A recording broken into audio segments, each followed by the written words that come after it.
Hey everyone, welcome back with me again in this channel.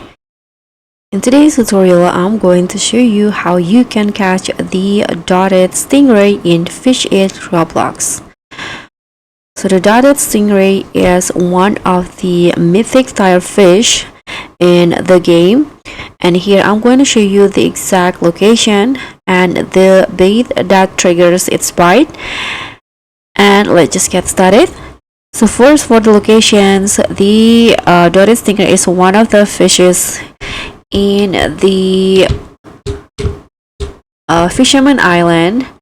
And as for the location, you guys can see I'm in the Fisherman Islands. So you can just go through this little tunnel in here, and this is where I got the dotted stingray. You can just go fish in here. And as for the rod and the bait, I'm using element rod with singularity bait. So that's all from me. Thank you guys so much for watching. Don't forget to like, comment, and subscribe. Also click on the thanks.